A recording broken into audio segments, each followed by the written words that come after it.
¿Qué tal? ¿Cómo están? Buenas noches. Estamos en vivo y en directo, 21 a 2 minutos, 12 grados la temperatura en estos momentos en Ciudad Capital.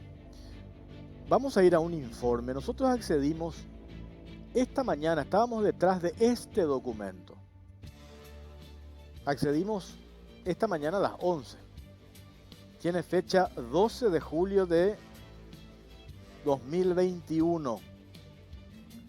Causa número 06/2001, personas innominadas sobre lavado de dinero. ¿Por qué este tema es tan importante y que le hemos dado varios capítulos de la caja negra? Y tiene que ver con la investigación de la Fiscalía, que arrancó a partir de una denuncia que hizo la Conmebol en febrero de este año. La Fiscalía abrió una investigación, personas innominadas sobre el lavado de dinero, que involucra Banco Atlas, familia Sucolillo, el expresidente de la Conmebol, Nicolás Leos. En la negativa, la Fiscalía ya, en el marco de la investigación, ¿se acuerdan ustedes? Había allanado la sede del Banco Atlas y la Fiscalía se incauta de una serie de documentos. Para contrastar los documentos que se incautó en la sede del Banco Atlas, también, en el marco de la investigación, quiso acceder a la documentación que está disponible en la Superintendencia de Bancos, dependencia del Banco Central del Paraguay.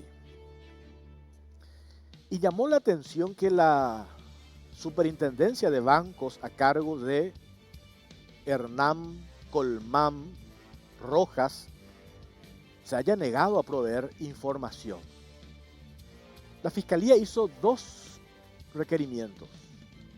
Uno fecha 27 de mayo, el otro requerimiento fecha 1 de julio. Y la superintendencia invoca el secreto bancario para no proveer la información que solicitó el Ministerio Público. Nosotros accedimos a la resolución de el juez Humberto Otazú. Acá tengo a mano esta resolución. Juez penal de garantías, especialista en delitos económicos. Y hay una parte clave en esta historia, un poco para entender qué es lo que hay detrás. La Fiscalía, uno de los argumentos para solicitar al juez de garantías orden de allanamiento a la Superintendencia de Bancos, que entre paréntesis nos decía un expresidente del Banco Central del Paraguay, no hay antecedentes de que haya ocurrido tal cosa. Ustedes se imaginan lo que representa que la Fiscalía allane al Banco Central del Paraguay para acceder a información relevante en torno a una investigación que tiene que ver con supuesto lavado de dinero. Una parte o uno de los argumentos de la Fiscalía y que después en el considerando, acá tengo a la vista, el juez Otazú transcribe y se allana a este argumento del Ministerio Público. Y acá está un punto clave, que nosotros lo venimos repitiendo. ¿Por qué es un punto clave? Yo recuerdo que acá incluso, y supongo yo que lo puedo decir, lo que abiertamente se hicieron reuniones, un recorrido que hace con diferentes medios de comunicación, una reunión formal hace el ministro de la CEPRELAT, Carlos Arregui, el presidente del Banco Central del Paraguay, José Cantero, y otros funcionarios pidiendo y contando lo que Paraguay está haciendo para pasar la prueba, el examen que tenemos que rendir como país este año en el marco del Grupo de Acción Financiera de Latinoamérica, GAFILAT. Paraguay tiene que dejar de estar en la lista gris, país donde se lava dinero y donde se financia el terrorismo. Y hago referencia a esa reunión, informativa por cierto, con directivos del canal, con periodistas, que hace Carlos Arregui, el presidente del BCP, pidiendo acompañamiento y explicando en qué consiste y la relevancia para el país que se apruebe este examen de Gafilat. ¿Y qué dice el Ministerio Público al juez y que después el juez allana ante la negativa de la Superintendencia de Bancos de proveer información clave para la investigación del Ministerio Público en el marco de un supuesto esquema de lavado de dinero? Tanto se busca que nuestro país no tenga evaluación negativa para cuando le corresponda la evaluación de Gafilat. Este tipo de respuestas, refiriéndose a la respuesta de la superintendencia, en resumen, alega secreto bancario, le dice a la fiscalía, no vamos a proveerte la información. Este tipo de respuestas de un órgano de control al Ministerio Público no nos permite avanzar hacia la búsqueda de un objetivo común, cuál es el mencionado precedentemente y cuál es ese objetivo común: que Paraguay pase, apruebe la evaluación de Gafilat. Eso está acá. Tengo en la resolución que lleva la firma del juez Otazú. Acá está. Eso que acabo de leer. No sé a quién le muestro. Acá. Ahí está. Expresamente. Ahí tengo marcado eso que acabo de leerles. Y esto es gravísimo porque estábamos hablando con especialistas abogados en el tema de lavado de dinero y llegan a la conclusión de que la Superintendencia de Bancos a cargo de Hernán Colmán boicotea, ese es el término utilizado por estos abogados especialistas, boicotea el examen que tiene que rendir Paraguay para superar esta prueba de Gafilat, que lo dice el Ministerio Público en uno de sus argumentos y que después el juez Otazú de vuelta en el considerando hace referencia a ese argumento de la Fiscalía y que resuelve finalmente el juez. Acá está, dice: ordenar el allanamiento bajo control, dirección y responsabilidad del agente fiscal.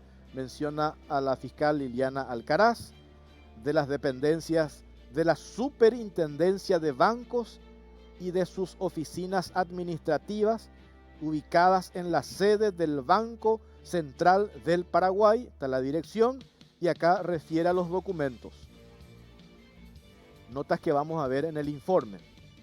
En realidad la superintendencia desde el 2015 ya venía solicitando información al Banco Atlas a partir del escándalo FIFA Gate, y ni qué decir después de la orden de captura internacional que se dio sobre Nicolás Leos. La superintendencia pide informes al Banco Atlas. Lo que quiere saber la Fiscalía, ¿qué respondió el Banco Atlas?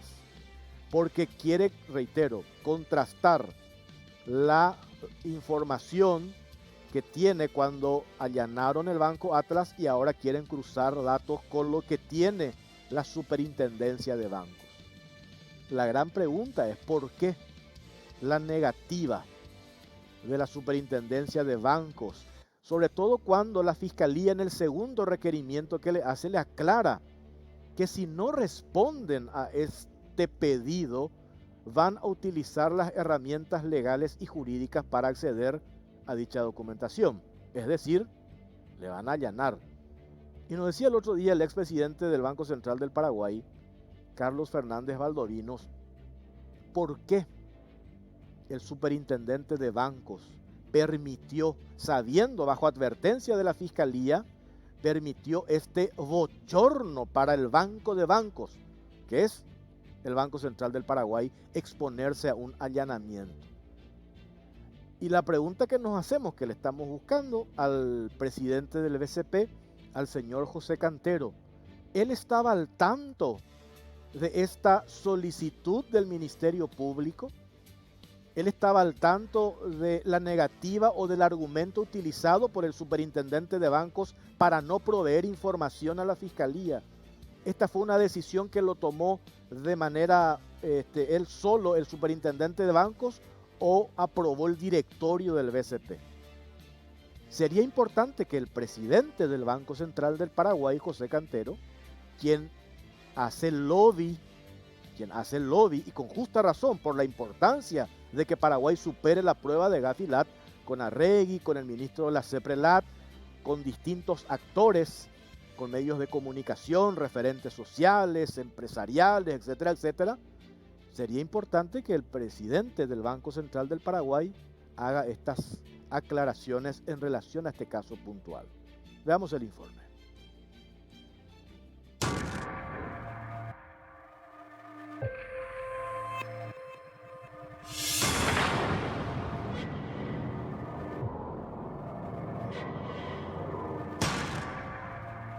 Negativa de la Superintendencia de Bancos de proveer información a la justicia, boicotea examen de Paraguay ante Gafilat.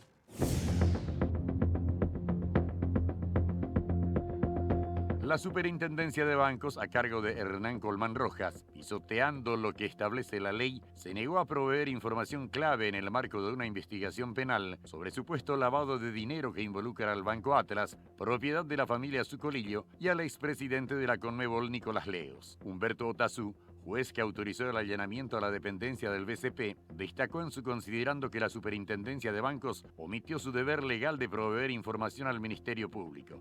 El juez de delitos económicos autorizó el allanamiento a la dependencia del BCP, destacando en su considerando el argumento de los agentes fiscales acerca del poco favor que hace la negativa de proveer información a la justicia sobre un caso donde se investiga a una entidad bancaria por presunto lavado de dinero. Tanto se busca que nuestro país no tenga evaluación negativa para cuando le corresponda la evaluación de Gafilat. Este tipo de respuestas de un órgano de control al Ministerio Público no nos permite avanzar hacia la búsqueda de un objetivo común, cual es el mencionado precedentemente. La Unidad Especializada de Lavado de Dinero y Financiamiento del Terrorismo del Ministerio Público allanó el martes pasado las oficinas de la Superintendencia de Bancos ante la negativa del titular de esta dependencia del BCP, Hernán Colmán Rojas, de proveer información relacionada a las cuentas que tenía en el Banco Atlas el expresidente de la Conmebol, Nicolás Leos. Por medio del oficio número 32, de fecha 27 de mayo del 2021, la fiscala asignada a la Unidad de Delitos Económicos, Liliana Alcaraz y Francisco Cabrera, solicitaron a la Superintendencia de Bancos, organismo dependiente del Banco Central del Paraguay, los siguientes informes. La copia autenticada de la nota de la Superintendencia de Bancos número 01600/2016, así como la respuesta brindada a la misma por parte del Banco Atlas. Este documento tiene relación con los informes solicitados por la Superintendencia de Bancos en el año 2016 sobre la constitución de los fideicomisos entre el señor Leos y el Banco Atlas. La copia autenticada de notas y documentos remitidos por el Banco Atlas referidos a la información sobre el origen de los fondos relacionados a Nicolás Leos. La solicitud de esta documentación guarda relación con la inspección extra situ realizada por la Superintendencia de Bancos en el año 2015 en relación a las operaciones entre el señor Leos y el Banco Atlas. La inspección se realizó por el perfil de alto riesgo que en ese momento representaban las operaciones comerciales de Leos con el Banco Atlas. En tercer lugar, las copias autenticadas y comunicaciones remitidas por el Área de Supervisión en materia de riesgo de lavado de dinero y financiamiento del terrorismo al Banco Atlas con relación a Nicolás Leos y las respuestas del Banco Atlas. Estas documentaciones, solicitadas por los agentes fiscales Liliana Alcaraz y Francisco Cabrera a la Superintendencia de Bancos, revelan que el Banco Atlas está bajo la lupa de los órganos de control desde el año 2015. Las alertas en torno a las operaciones de Leos desataron una inspección extra situ al Banco Atlas y la aplicación de la debida diligencia ampliada con el fin de obtener más información sobre el origen de los millonarios fondos invertidos por Leos en Atlas.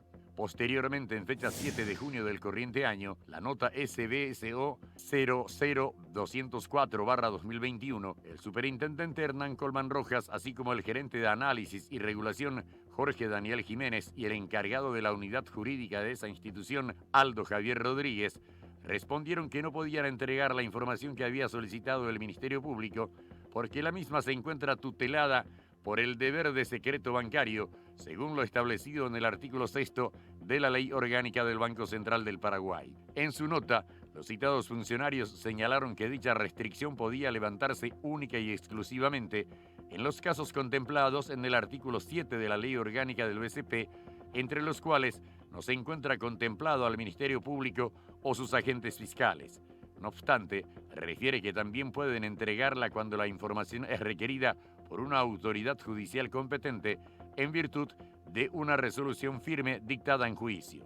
Ante esta situación, los agentes fiscales remitieron una reiteración a su pedido en fecha 1 de julio pasado, y en dicho documento le recuerdan al superintendente y las autoridades del BCP que el Ministerio Público, como titular de la acción penal pública, se encuentra exceptuado por una ley especial, cual es la ley número 5787/2016, que modificó la ley número 861, por lo que advirtieron que por única vez, en caso de no contestar en el plazo señalado de 72 horas, el Ministerio Público utilizará los mecanismos procesales previstos en la ley si la institución a su digno cargo persiste en su negativa a brindar las informaciones solicitadas en el contexto de la investigación penal por esta unidad especializada de lavado de dinero. Ante la negativa de la superintendencia, la Fiscalía solicitó una orden de allanamiento otorgada por el juez Humberto Dazú con el argumento de que la postura del alto funcionario del BCP, Hernán Colman Rojas,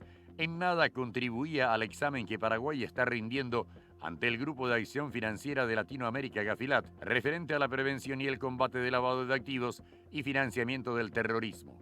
El juez Humberto Dazú aceptó el pedido del Ministerio Público y el martes último se procedió al allanamiento de las oficinas de la Superintendencia de Bancos, de donde se incautaron de una serie de documentos relacionados a la investigación.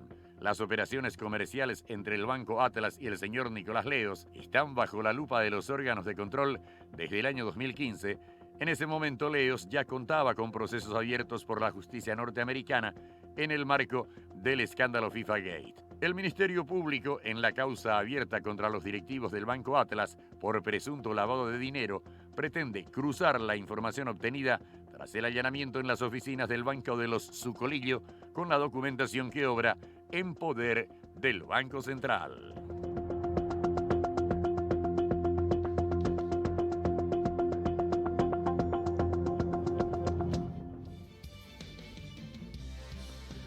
Bueno, y acá tengo escrito que entré a la página de la CEPRELAT.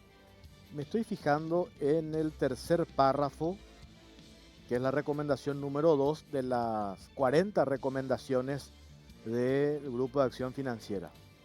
Y leo esta partecita, porque es bastante claro. El tercer párrafo dice: los países deben asegurar que las autoridades que hacen las políticas, la unidad de inteligencia financiera, las autoridades del orden público, supervisores y otras autoridades competentes relevantes, tanto a nivel de formulación de políticas como operativo, cuenten con mecanismos eficaces establecidos que les permita cooperar y, cuando corresponda, entablar entre sí una coordinación e intercambio de información a nivel interno en el desarrollo e implementación de políticas y actividades para combatir el lavado de activos, el financiamiento del terrorismo y el financiamiento de la proliferación de armas de destrucción, etcétera, etcétera. Esto está en el tercer párrafo, es la recomendación número 2 de las 40 recomendaciones del Grupo de Acción Financiera. ¿Qué le pasó al superintendente de bancos? No estaba al tanto de esta recomendación de Gafilat. Y hay otra cuestión que me parece importante. ¿Qué pasará si Paraguay no aprueba el examen de Gafilat? Si Paraguay no pasa esta prueba, sería catalogado como un país no cooperante en materia de prevención del lavado de activos y financiamiento del terrorismo, escenario en el que, además de tener que impulsar planes y programas de mucha rigidez para salir nuevamente de la lista, impactará negativa y directamente en muchos aspectos. Eso había dicho Carlos Arregui el ministro de la CEPRELAT, cuando le preguntaron qué pasa si Paraguay no aprueba este examen. Un mal resultado reducirá la calificación de riesgo soberano y obstaculizará el desarrollo país, ya que podría darse un encarecimiento generalizado de los servicios financieros, primas de pólizas, de seguro, envíos de remesas, etcétera, etcétera, etcétera. Lo dice Arregui. Entonces yo le pregunto a Carlos Arregui, ¿habló usted, ministro, con José Cantero, el presidente del BCP, sobre este caso en particular? ¿Usted se acuerda, ministro Arregui, cuando estuvo acá, en las oficinas de Unicanal, de Canal 13? Hemos tenido reuniones con otros colegas periodistas, porque ustedes estaban muy interesados en que se conozca el esfuerzo, el trabajo que están haciendo la CEPRELAT, el Banco Central del Paraguay, para que nuestro país, por todo esto que usted declaró, supere, pase la prueba de Gafilat tan importante para nuestro país. ¿Por qué la negativa de la superintendencia de bancos? ¿Por qué dejaron de lado una recomendación, el punto 2 de las 40 recomendaciones que está en la página de la CEPRELAT? ¿Por qué dejaron de lado? No están trabajando coordinadamente, no hay una cooperación entre CEPRELAT, Banco Central del Paraguay, así como hicieron el lobby con varios sectores, que yo rescato, no estoy cuestionando que hayan hecho eso, por cierto, pero ¿cómo se explica este caso que les llevó al bochorno al Banco Central del Paraguay, dicho por los propios funcionarios? Los funcionarios del Banco Central están muy molestos, porque allí, y esto hay que decir también, en los últimos 15 años, o quizás más, pero los últimos 15 años, el Banco Central del Paraguay se mantuvo fuera de la controversia política. El BCP se mantuvo con un blindaje fuera del poder político y eso generó mucha confianza en la institución. ¿Y cómo es posible que todo ese esfuerzo hecho por varios expresidentes, miembros del directorio, funcionarios con trayectoria, con currículum, técnicos, hoy se haya permitido o se dejó exponerse a esto que hoy es un bochorno, que la Fiscalía, pese a advertencias reiteradas al superintendente de banco, se vea obligado a pedirle a un juez una resolución o una orden de allanamiento? ¿Por qué? Podemos decir a partir de este caso, podemos decir a partir de esto que hoy el Banco Central del Paraguay, en esta administración, en este gobierno de Mario Abdo Benítez, tiró por la borda todo lo que se ha hecho en 15 años en mantenerse presidente de las cuestiones coyunturales políticas.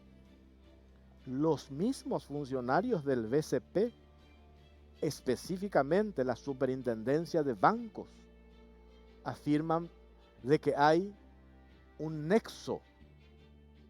Mencionan, no tengo pruebas, por eso no voy a decir el nombre, pero yo tengo acá nombre y apellido de la persona que actúa de nexo con el superintendente de bancos para forzar, esconder, tapar, dilatar, no cooperar con la investigación que está haciendo el Ministerio Público en el marco del supuesto caso de lavado de dinero que involucra al Banco Atlas y al expresidente de la Conmebol, Nicolás Leos.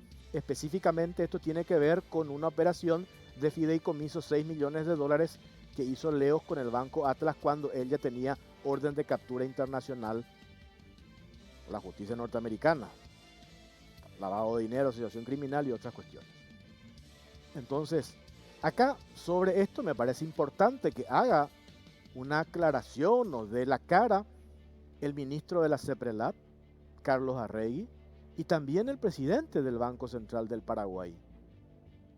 Esta negativa del superintendente de proveer información, dejando de lado una de las recomendaciones de Gafilat, una de las 40 recomendaciones, fue una decisión unilateral que lo tomó el superintendente de bancos, nomás él decidió no cooperar, o esto tuvo el aval del presidente del Banco Central del Paraguay y también del directorio.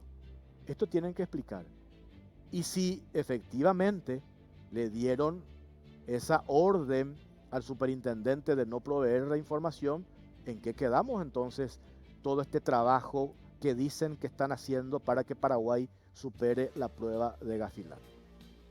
Eso sería importante que explique el ministro de la CEPRELAT, Carlos Arregui, y también que explique el presidente del BCP. Y cierro con esto, no lo decimos nosotros, está acá expresamente en el documento remitido por la Fiscalía al juez, y el juez pone en su considerando este párrafo que me parece clave, refiriéndose a la negativa de la Superintendencia de Bancos. Tanto se busca que nuestro país no tenga evaluación negativa para cuando le corresponda la evaluación de Gafilat. Este tipo de respuestas, refiriéndose a la Superintendencia de Bancos, de un órgano de control al Ministerio Público, no nos permite avanzar hacia la búsqueda de un objetivo común. ¿Y cuál es ese objetivo? Que Paraguay deje de figurar en esa lista, país considerado donde se lava dinero y se financia el terrorismo. Hacemos una pausa. A la vuelta hablamos del caso Conaxar.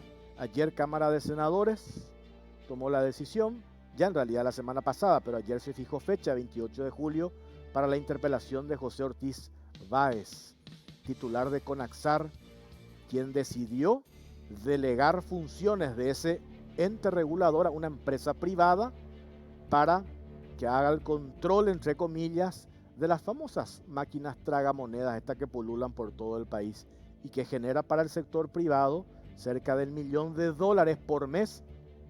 El 70% de la recaudación se queda a la empresa privada, le da 30% a la Conaxar y va a hacer uso de su derecho a réplica.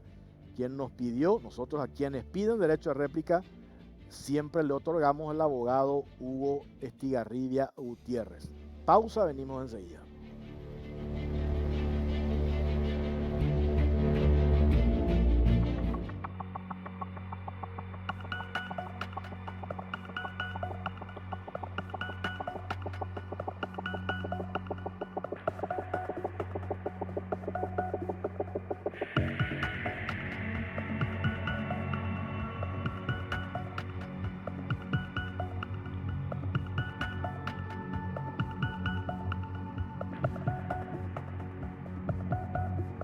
Negocio de $1 millón, titular de Conaxar, deberá dar explicaciones al Congreso.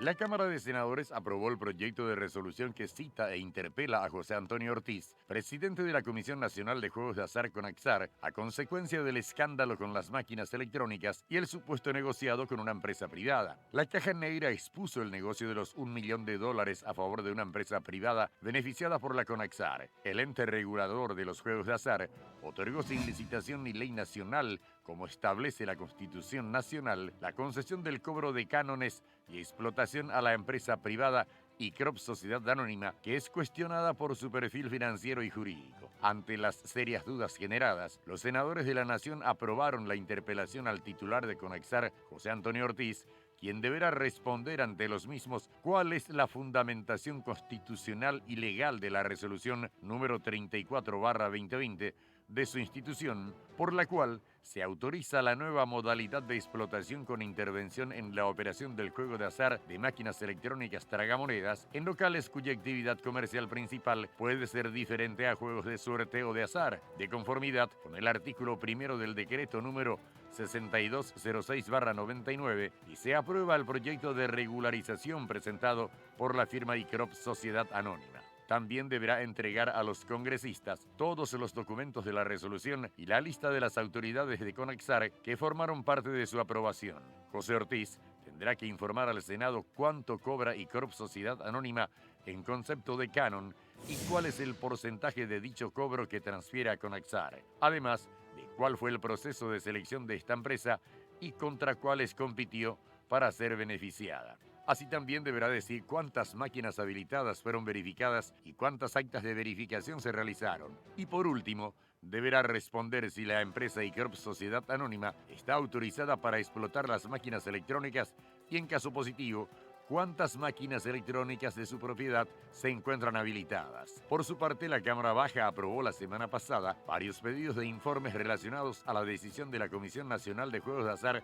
CONAXAR, de censar y regularizar las máquinas tragamonedas existentes en puestos que no se dedican a los juegos de azar. Fueron los diputados Tito Ibarrola y Carlos Rejala del partido Hagamos quienes plantearon el pedido de informes que solicita a la CONAXAR puntos como la resolución con los antecedentes que sirvieron de base para la regularización de las máquinas tragamonedas, el proyecto presentado por la empresa ICROP, así como el contrato firmado entre ambas partes para el censo de máquinas, los avances del registro realizado por la firma y los mecanismos de control a concesionarios para evitar el acceso de menores de edad a los juegos de azar. Asimismo, la Fiscalía tomó cartas en el asunto y por resolución número 2565 inició las pesquisas relacionadas a los hechos punibles que configuran explotación clandestina de juegos de azar. Inicialmente, comenzará con la quiniela y luego seguirá con las demás modalidades. Se calcula que existen unas 25.000 máquinas tragamonedas distribuidas en todo el país,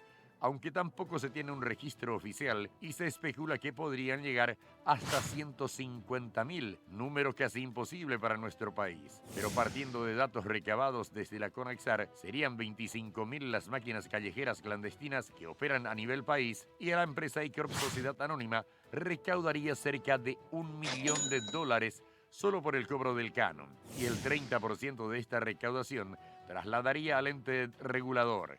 De esta forma, la propia CONAXAR legalizó un negocio clandestino y encima delegó sus funciones. La falta de control de este rubro representa un verdadero problema social, pues los niños y adolescentes caen fácilmente en la adicción a los juegos de azar. Este negocio, además, es un escenario propicio para el lavado de dinero, por lo que urge que las instituciones pongan fin al negociado que estaría realizando la CONAXAR con la supuesta empresa de maletín.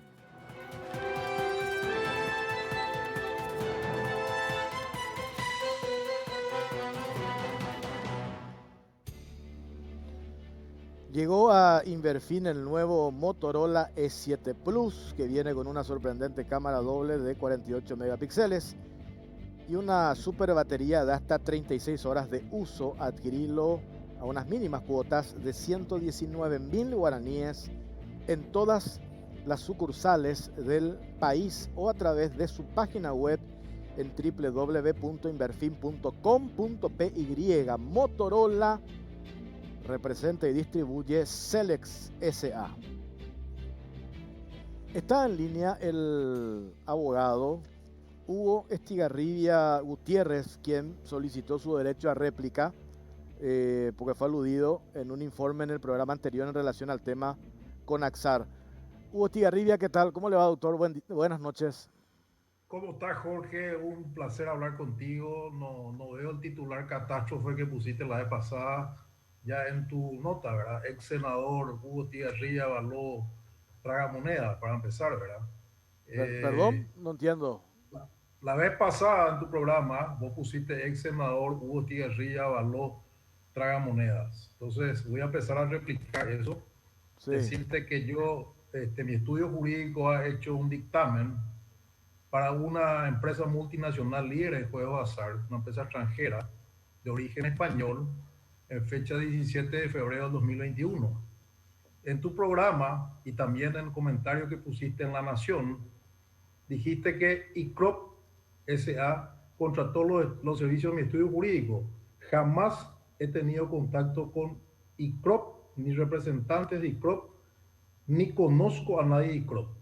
Esta es una empresa multinacional líder en juegos de azar que tiene una filial en Paraguay. Es un grupo español el que contrató mis servicios para hacer una interpretación de viabilidad legal constitucional de una resolución de octubre de 2020 en febrero de 2021. Yo no le conozco al titular de CONAXAR.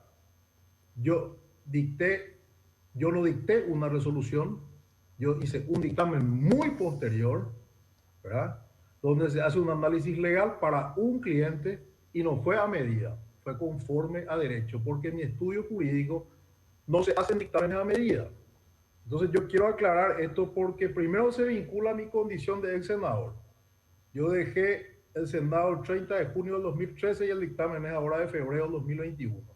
Mientras fui senador, dejé de ejercer la profesión y no anduve en los pasillos de la Corte como muchos senadores andaban o andan hasta ahora.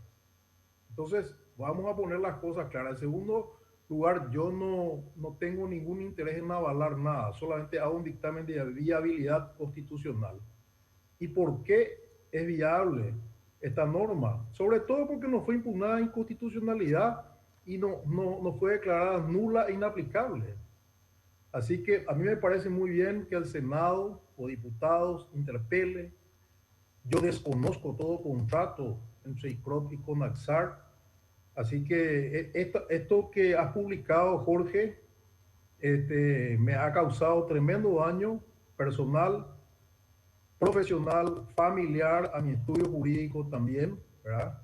Yo, la mayoría de los clientes que tengo extranjeros, porque no tengo un solo contrato con el Estado, ni con municipios, ni con nadie. Entonces mi estudio jurídico se caracteriza por tener clientes internacionales o nacionales de primer nivel. Entonces, con esto vos me hiciste aparecer como si fuera mi estudio jurídico que está apañando algo ilegal, algo incorrecto y que está vinculado a empresas de maletín. Jamás, nunca, al contrario. Siempre nosotros estamos al lado de la legalidad y me parece bien que los órganos institucionales funcionan. Y otra cosa, vos mostraste el memorándum que yo hice para el cliente, pero no mostraste a quién iba dirigido, ¿verdad? Solamente de. Sin embargo, en el memorándum está a quién va dirigido y está que es una empresa multinacional a la que va dirigida. También pusieron un logo EA, que no es el logo de mi estudio, sino es el logo de mi estudio, que está registrado ante DINAPI, ¿verdad? Cumpliendo todas las normas de propiedad intelectual. O sea, una serie de tergiversaciones y falsedades de las cuales no me cabe la menor duda que tienen que rectificar ustedes porque se han equivocado de cabo a rabo. Y si la gente de ICROP te dijo o insinuó que me contrató, es falso, de falsedad absoluta y accionaremos contra quienes correspondan. Y también es llamativa la aparición de ex titulares de CONAXAR de uno y otro lado, cuando que podría haber un conflicto de interés, si bien esto no está regulado todavía por ley, y falta una ley. Qué llamativo que hace poco estuvieron de un lado del mostrador y ahora aparecen del otro lado del mostrador. Tanto en este tema de la empresa como en el tema de tu programa de televisión. Así que hay muchas cosas que hablar acá, pero el titular catástrofe y la publicación que se hizo y el daño que se ha causado a mi persona en mi estudio jurídico es bastante importante. Y nobleza obliga. Yo estoy muy contento que me dé el derecho a réplica. Agradezco también al señor Javier Bernardes, con el cual hablé y al cual le dirigí una nota también ahora, recién.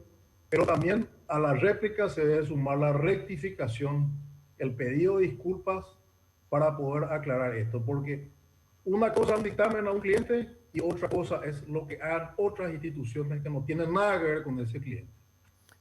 Bueno, a ver, un par de cosas, doctor, para aclarar un poco. A ver, punto uno, yo parto de hechos objetivos para presentar un informe. ¿Cuál es ese hecho objetivo? Acá tengo la copia del dictamen en cuestión. Este dictamen que vos hiciste está. Y este dictamen concluye, dice, por los fundamentos jurídicos esbozados en las líneas precedentes, cabe concluir que la resolución de la CONAXAR, número 3420, tiene pleno valor normativo y es viable desde la óptica constitucional para su aplicación en todo el territorio nacional a la fecha. No quiero entrar en la cuestión jurídica porque yo no soy abogado, no voy a entrar a discutir contigo porque el abogado sos vos, pero me remito al hecho objetivo que permitime y tenés todo el tiempo de explicar después cómo se dan los hechos. está este dictamen. Hecho objetivo, está el dictamen, la argumentación referente a la resolución de la CONACSAR que nosotros cuestionamos, decimos que es ilegal, amparado en las declaraciones de un expresidente de la CONACSAR. Lo otro, cuando nosotros hablamos del caso de tragamonedas en general y en particular de la empresa Aikrot, va a las oficinas de Radio 1 el asesor jurídico de Aikrot. Digo con nombre y apellido porque nosotros le grabamos, le contamos que la conversación estaba grabada. No le grabamos a escondidas, le contamos, eso está en el audio. Entonces él nos da su versión, nos quiere explicar y después tenía que venir el martes pasado acá al programa, no vinieron, lanzaron un par de argumentos, se excusaron, no vinieron.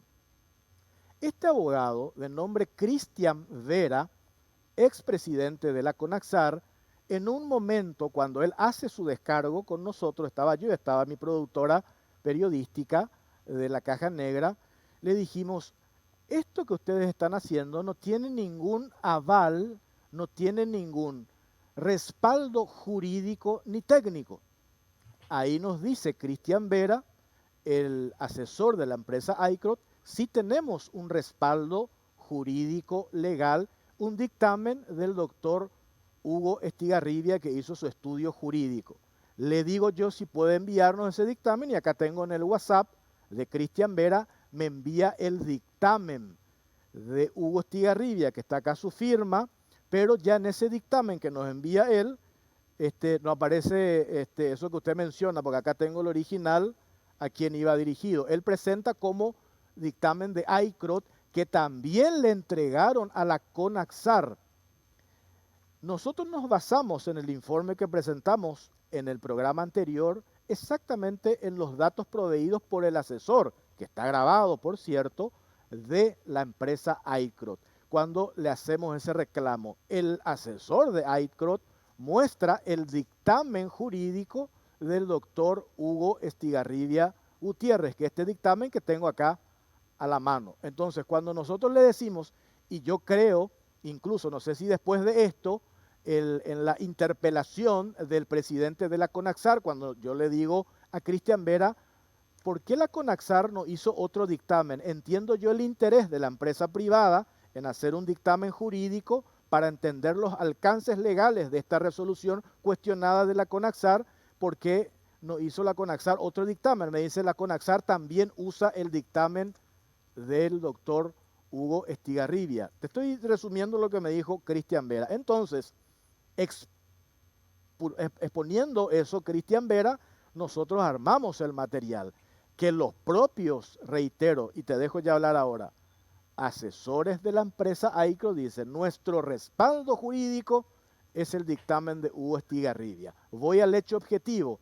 Existe un dictamen jurídico que es el suyo y que la empresa Aikrot utiliza como respaldo para justificar lo que nosotros sostenemos que es ilegal. Esa es la cronología de cómo se dieron los hechos y que nosotros publicamos el martes pasado y que ahora te estamos dando tu réplica.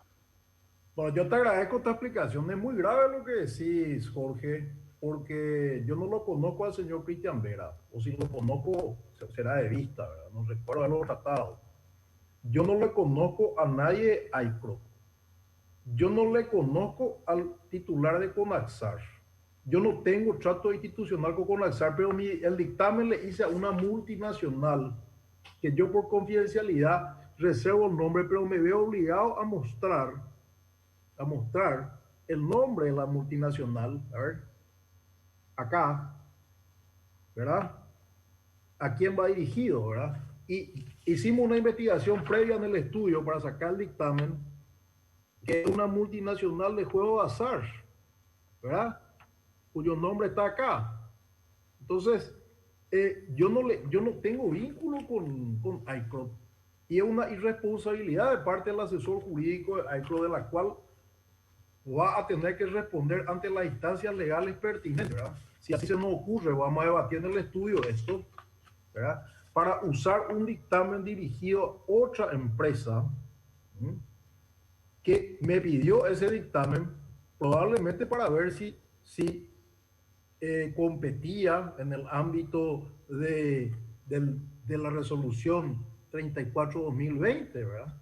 Y yo le hice ese dictamen y me ratifico en esto, tiene viabilidad constitucional y legal porque no fue impugnada en constitucional, entre otras cosas, ¿verdad? No, lo ideal sería que haya una ley, dije en el dictamen, vos también tildaste de contradictorio esto, y también el señor Javier Balbuena, que es un abogado al cual conozco, que fue mi alumno, que llamativamente hace poco también estuvo como titular de Conaxar y ahora parece que está de este lado del mostrador, igual que Vera, ¿verdad?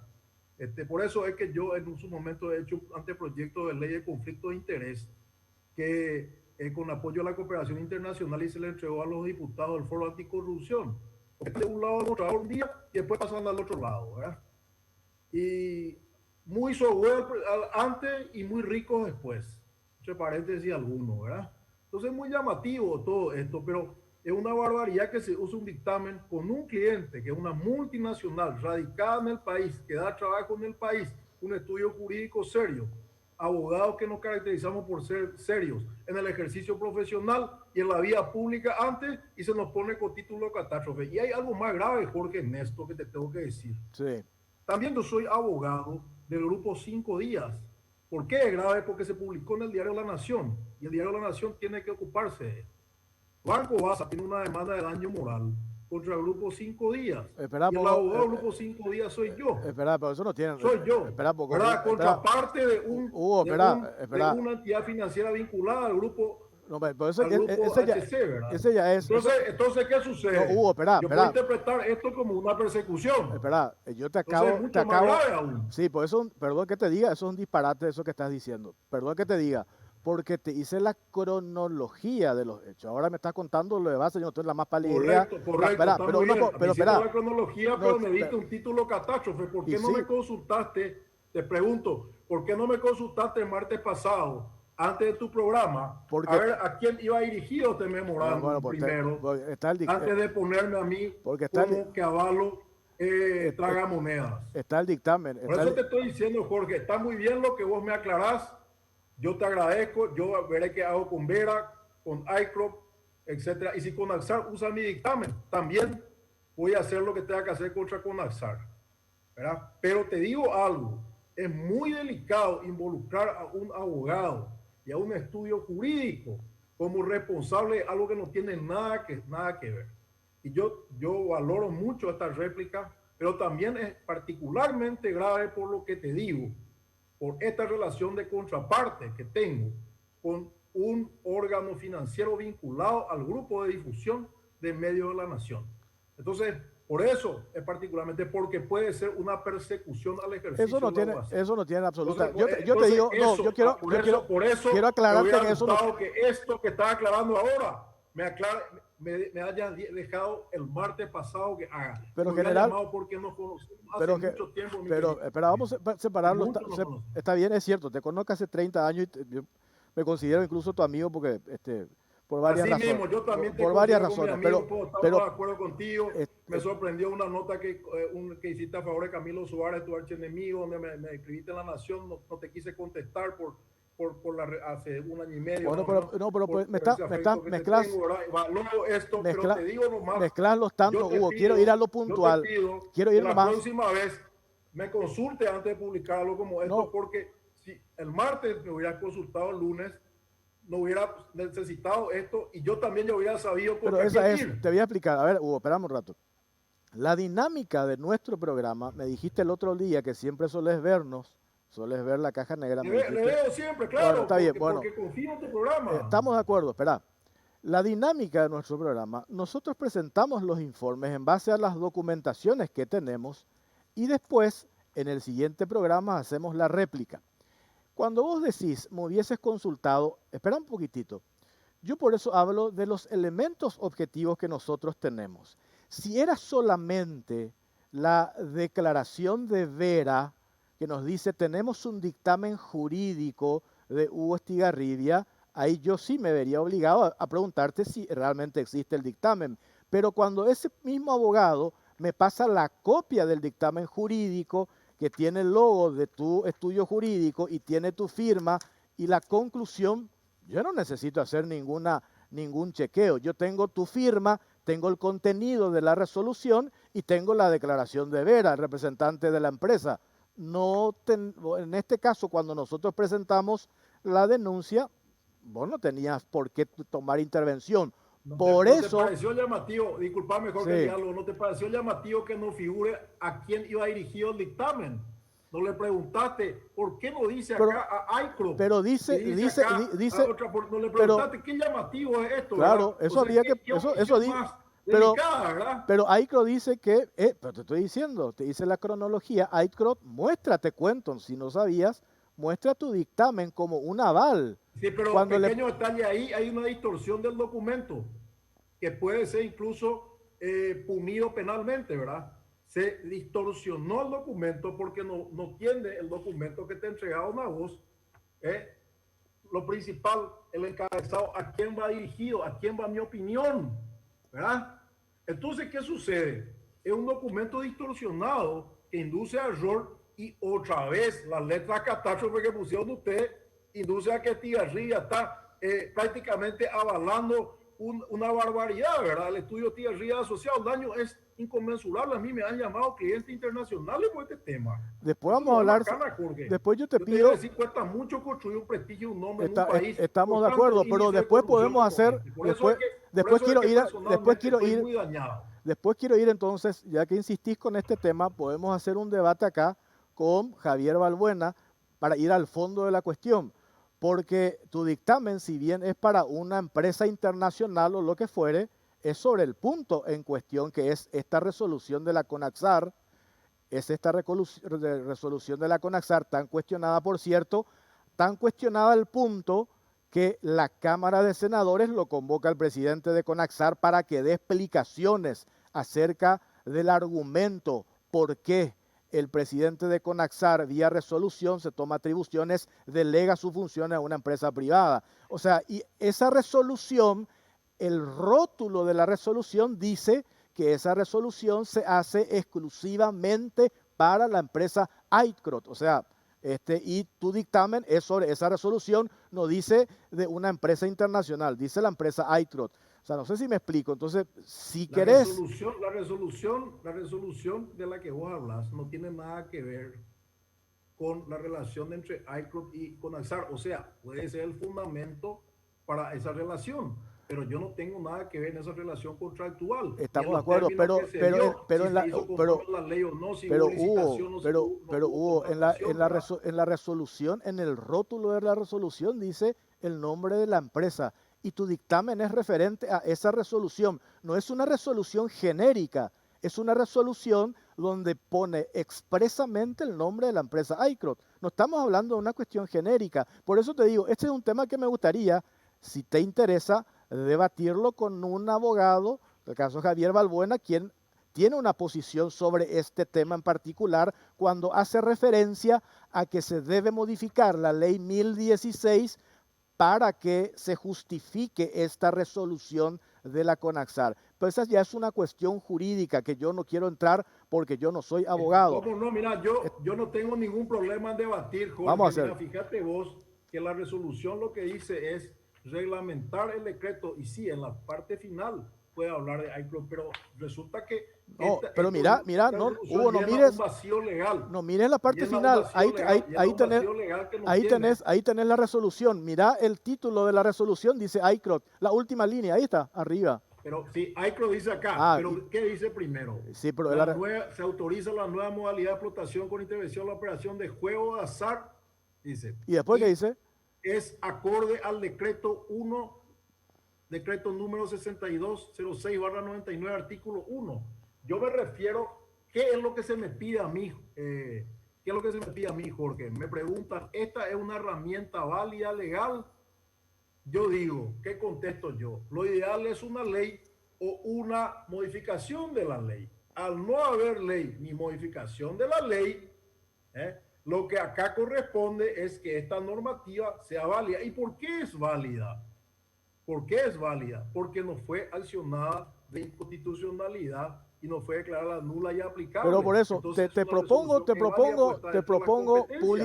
Hugo, eso es algo Te propongo ya hablar. Lo desarrollé con mi cliente verbalmente, ¿verdad? Te propongo hacer un debate el próximo martes, si nos ponemos de acuerdo en el horario, si vos tenés tiempo, y también tengo que hablar con Javier Balbuena, y hacemos Yo no acá. tengo problema en Y hacemos, debatir, ¿verdad? vamos a debatir. Pero lo que te quiero decir es que yo no tengo vela en este entierro porque mi análisis es exclusivamente de la norma y no de la relación de ICRO con Conaxar.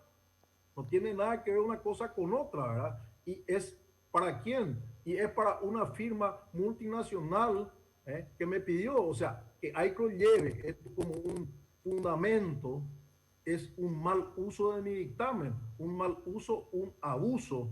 Y con Alzar también tiene sus asesores jurídicos, tiene su equipo jurídico, ¿verdad? ¿Y acaso ICRO no tiene su abogado? Claro, O sea, pero esa es una cuestión que yo después, digo, esa es una cuestión que vos claro, tenés que hablar, definir con la gente claro que voy a hablar, pero de yo iCloud te cuento que muestra tu dictamen. Para ir cerrando nomás porque ya pasamos el tiempo. Es Sí, más, tengo la factura de cuánto le cobré a esta empresa multinacional, que no es gran cosa, ¿verdad? perfecto. O sea, Para, yo no me voy a quemar por unos mangos. Si no me presté a la enmienda del 2017 con todas las ofertas que tuve, o antes, ¿por qué me voy a prestar a algo como esto por unos mangos? La plata no es lo que me mueve, bueno, ¿verdad? Es lo profesional, ¿verdad? así como decís, yo no me voy a prestar, y creo que no lo vas a hacer porque te conozco.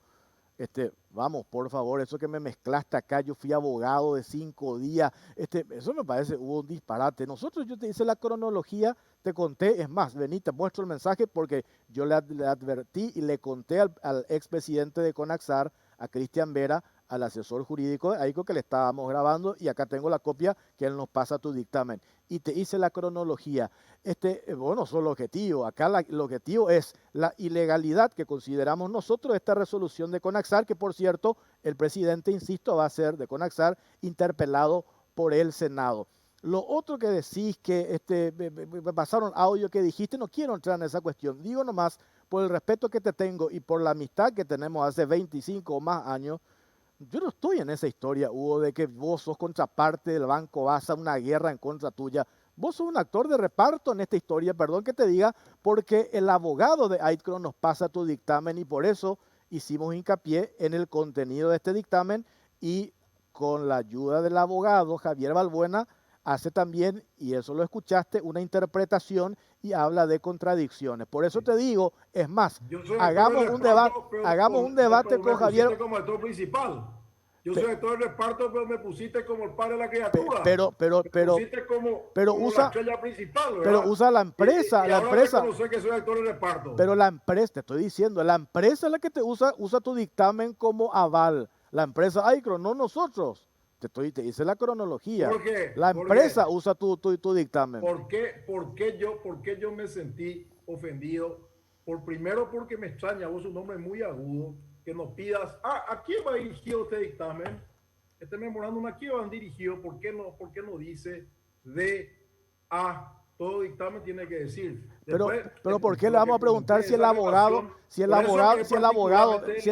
dice este dictamen es el que nos avala? Pero por favor, ¿qué le iba a preguntar? A ver un poco. Bueno, está bien. El abogado dice. O sea, bueno, ahora me gusta que diga que soy actor, no actor de reparto.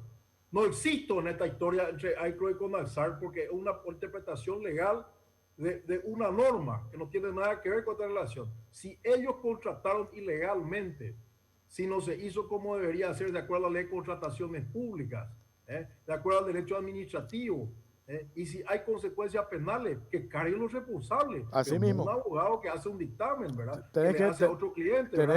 Eso nomás. Pero, ¿y por qué? Por eso tuve que marcar, por eso te dije que es particularmente grave, y le voy a decir también a Agüero, director de La Nación, porque justamente yo estoy litigando en otra situación, ¿verdad? Y entonces todo da para pensar, porque eso es titular catástrofe. No tiene nada que ver. Vos Hugo Tigarrilla avaló, dice. Y acá está tu dictamen. Con mi cara, ¿verdad? Y acá está un delincuente. Pero ¿por qué delincuente? Acá está tu dictamen. Entonces me convirtió en actor principal y mi estudio pero acá está una especie de legitimador del bandidaje. No, pero acá está pero acá está tu firma. Y acá está tu firma. Que inventaron ahí. Acá ¿cómo? Acá está tu firma o no?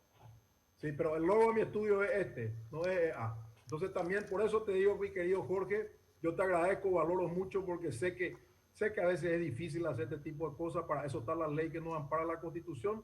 Y bueno, yo te voy a pedir seguramente a través de los mecanismos legales pertinentes todas esas grabaciones. Yo te pido que conserves, de acuerdo a la ley corresponde luego, que conserves, ¿verdad? Y veremos qué hacer en lo que corresponda con respecto a la gente que ha divulgado un dictamen entre un cliente y su abogado y lo ha utilizado de una manera artera. Estamos de acuerdo. Es un tema que vos tenés que ver con quienes nos pasaron esta información, que aclaro, plenamente identificado. En La Nación también, porque tu artículo se publicó en La Nación al día siguiente, una hora después nomás, que también se haga lo que tenga que hacer. Y claro, porque te vas a preocupar, estás sesgado. No, yo me preocupo porque el buen nombre hay que defender. En un país en el que abunda la corrupción, pocos somos los que podemos defender nuestro buen nombre, porque no tenemos techo de vidrio ni de papel sulfito. Por eso tenés que hacerte caro, tenés que hacer, tu dictamen está acá y esto es lo que nosotros publicamos. Usa la empresa. Está tergiversado ese dictamen, está tergiversado a quién va dirigido y obviamente a tergiversarse eso. El dictamen no está tergiversado. Otra gente, entonces obviamente se induce a error y me convierte en el protagonista de una historia en la cual no tengo que existir. Dale, doctor, vamos a armar el próximo martes y te queremos escuchar la parte legal acá. Gracias, te agradezco de este mucho. dictamen. Te agradezco mucho, un placer. Dale. A las órdenes. Bueno, está Hugo Estigarribia, su derecho a réplica. Nosotros nos basamos exclusivamente en hechos objetivos de documento. Acá está el dictamen de Hugo Estigarribia. Él dice, este dictamen hizo para otra empresa, pero este es el dictamen que usa la empresa ICROT para justificar esta resolución de la CONAXAR, que por cierto, por esta resolución el presidente de la CONAXAR fue convocado por la Cámara de Senadores para que dé explicaciones. Y cierro con este tema porque tenemos otro. Nosotros no nos vamos a rectificar en nada porque no hemos mentido. Nosotros transcribimos exactamente lo que está acá. Exactamente lo que está en este dictamen que lleva la firma del doctor Hugo Estigarribia. Y nosotros escribimos eso. ¿Y quién nos provee esto? Esto no estoy revelando mi fuente, porque el asesor jurídico de la empresa ICROT se identificó, pidió hablar con nosotros y esa reunión con el representante de ICROT, le advertimos, esa reunión está grabada, está todo registrado. La empresa ICROT utiliza como aval para justificar esa resolución el dictamen de Hugo Estigarribia. Acá no hubo tergiversación. En todo caso, los representantes de la empresa ICROT son los que deben dar explicaciones por qué exhiben un dictamen o por qué reparten un dictamen que según Hugo Estigarribia no se hizo para ellos. ¿Por qué la empresa ICROT reparte este dictamen de Hugo Estigarribia como una manera de justificar y de avalar esa resolución de CONAXAR? Por cierto, este dictamen que también está en la CONAXAR. Bueno, hacemos pausa, venimos enseguida.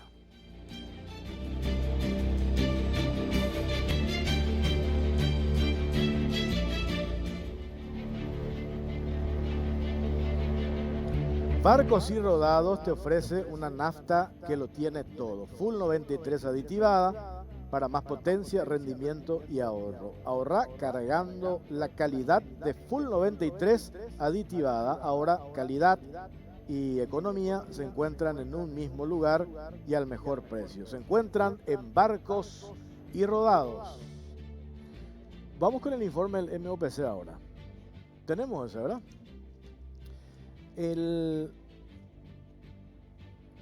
Nosotros hablamos con empresarios de la construcción y este es un caso muy llamativo.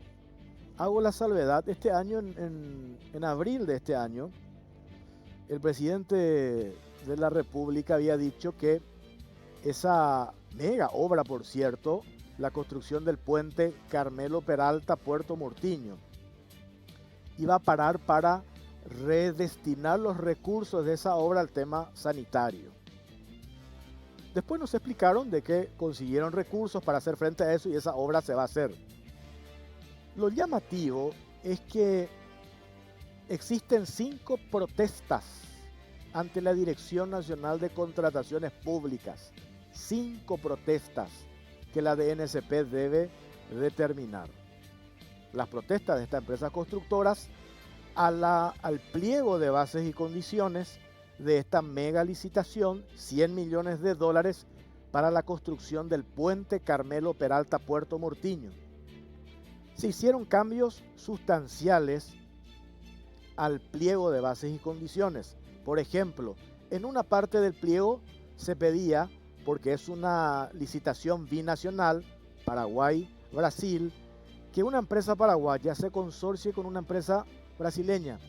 Pero esa empresa brasileña tenía que tener experiencia en la construcción de un puente atirantado, un puente colgante, construido en la República Federativa del Brasil. O sea que si una empresa brasileña tenía la experiencia en construir en otro país un puente atirantado, eso no servía. Eso se protestó, el MOPC modificó ese artículo del pliego de bases y condiciones. Al hacer la modificación de ese artículo, lo lógico es que la apertura de las ofertas se prorrogue por lo menos 30 días. ¿Qué hizo el MOPC? Prorrogó la apertura de ofertas 15 días y se presentaron apenas 2 empresas. ¿Qué nos dijo Pablo Seix de Contrataciones Públicas? Lo ideal es que de hecho Contrataciones recomendó la prórroga, pero la prórroga para que participe la mayor cantidad de empresas. Cuando participa la mayor cantidad de empresas, el Estado puede ganar porque hay competencia entre varias empresas. Cuando participan 2, ya hay una cuestión como mínimo llamativa, sobre todo por esas consideraciones o esos puntos que después sacaron del pliego de bases y condiciones, que todo daba a suponer que era un pliego dirigido para una empresa en particular. El viernes el MOPC hizo la apertura de ofertas, dejando de lado las protestas de 5 empresas. No le importó a Arnoldo Wims las protestas, insistió y aparece el resultado que ahora mostramos en este informe.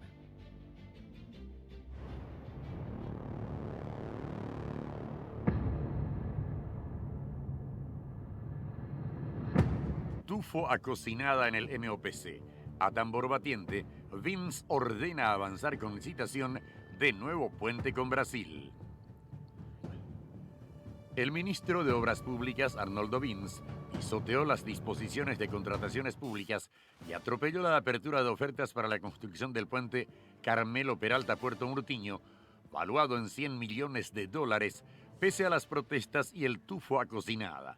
En vivo y en directo, el MOPC mostró la cocinada de la licitación del puente Carmelo Peralta Puerto Murtiño el pasado viernes 18 de julio, cuando transmitió en sus redes sociales la apertura de sobres de las empresas interesadas en la construcción del puente bioceánico que unirá las ciudades de Carmelo Peralta en Paraguay y Puerto Murtiño en Brasil.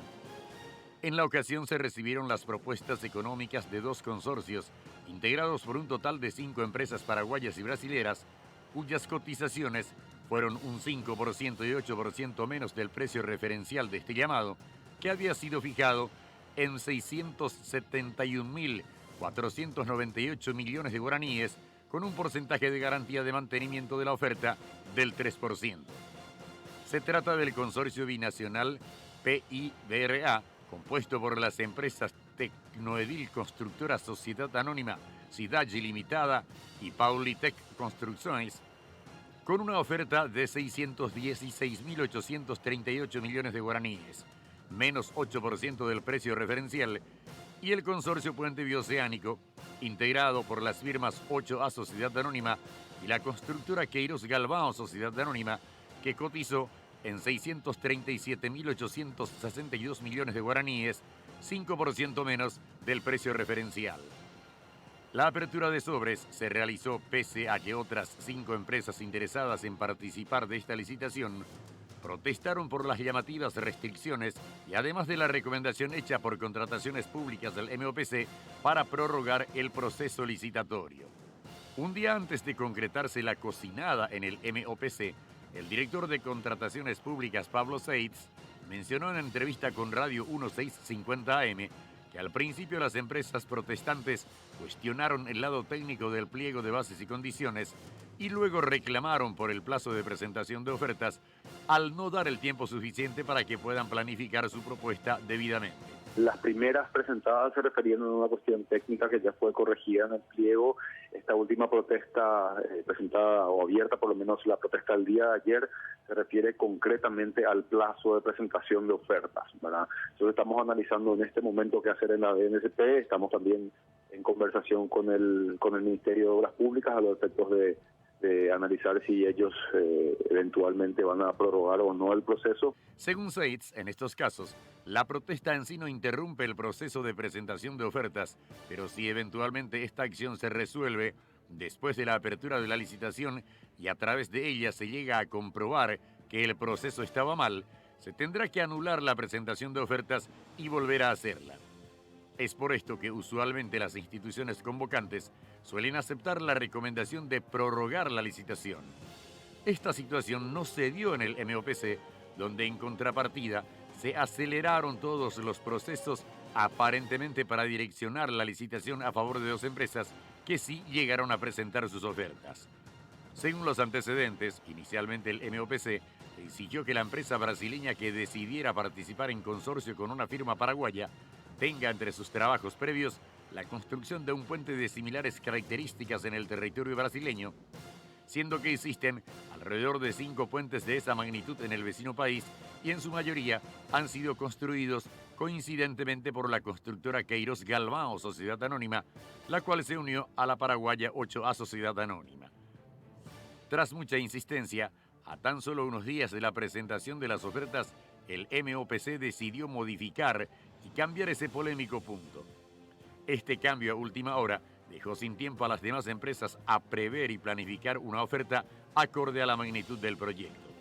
Resulta incomprensible y sospechoso que en la modificatoria no se haya establecido un mayor plazo para que más interesadas se presenten al llamado a licitación. Finalmente, de manera alevosa y descarada, Arnoldo Vince logró concretar el aparente direccionamiento de esta millonaria licitación para el puente con el Brasil a favor de sus empresas elegidas.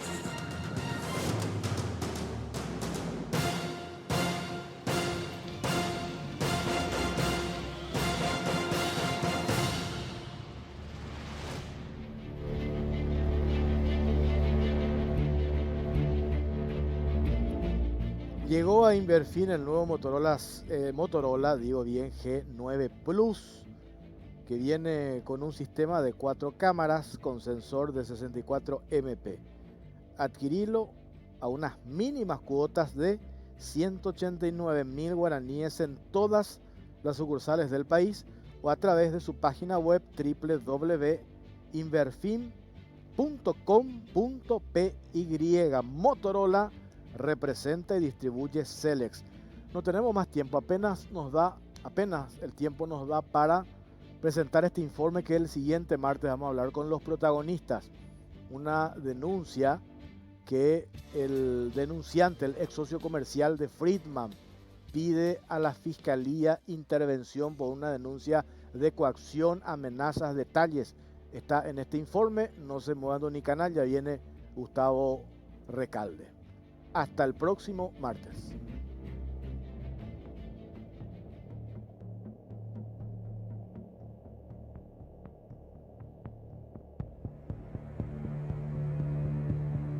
Vamos a usar a que haga todo el trabajo que tiene que hacer, vemos si este tema funciona y después le sacamos la jugada. ¿Te sacaron efectivamente? Sí, me sacaron de la jugada efectivamente.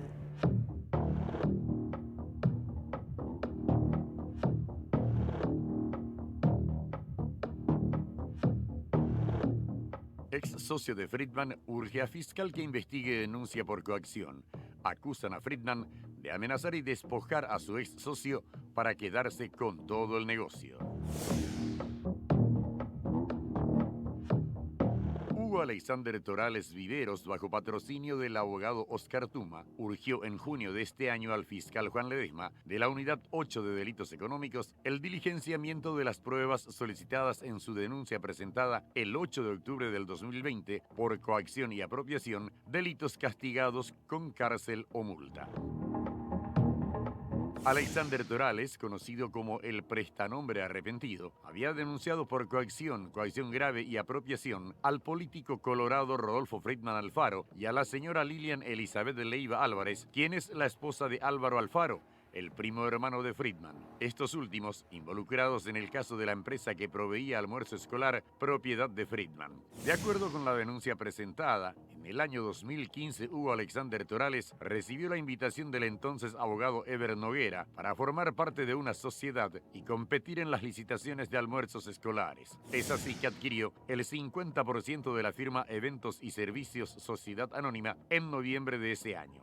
Todo iba bien hasta que Noguera se postuló a diputado por Colorado Añetete y le vendió el 30% de sus acciones a Torales y el restante 20% a Lourdes González, quien se desempeñaba como la contadora de Rodolfo Friedman. Ya en noviembre del 2019, Álvaro Alfaro, primo de Rodolfo Friedman, quien por ese entonces se desempeñaba como ministro de Agricultura y Ganadería, llamó a Torales a decir que Friedman quería hablar con él sobre una demanda a promover y lo citó al despacho del Ministerio de Agricultura, siempre conforme al relato del denunciante. Según cuenta el ahora prestanombre arrepentido, al llegar a la reunión supuestamente fue amenazado y coaccionado por Álvaro Alfaro, Rodolfo Friedman y una abogada que también se encontraba en el lugar. Torales acusó directamente a Friedman de aparentemente haberlo coaccionado a firmar unos documentos sin leerlos detenidamente, caso contrario le iba a fundir la vida y lo metería tras las rejas. Ante la negativa de Torales de firmar los papeles, supuestamente Friedman le arrojó una carpeta a la cara y le amenazó con que si no firmaba iba a arreglar las cosas a su manera, según consta en la denuncia presentada ante la Fiscalía. Me citan en el despacho del Ministerio de Agricultura y en esa situación me siento, saludo, ingresan dos personas, una abogada, otro personaje ahí, escuadra de Friedman también, ¿verdad? Y más Álvaro Alfaro, y me empiezan a... cambia el ambiente de la reunión, me empiezan a gritar, me empieza que yo, más problema ya creé, que esto, que aquello, tal cosa, traen un montón de papeles, y inclusive yo agarro y digo, yo esto no voy a firmar, y en ese momento agarra Friedman y me hace volar una carpeta por la cara, ¿verdad? Y me dice que si no firmaba, que él iba a resolver las cosas a su manera. Y no sé cuáles deben ser su manera, ¿verdad? Esa fue la amenaza que me hizo, ¿verdad? Inclusive si me pasa algo, no sé cuál ha de ser la manera, pues lo responsabilizo directamente a él.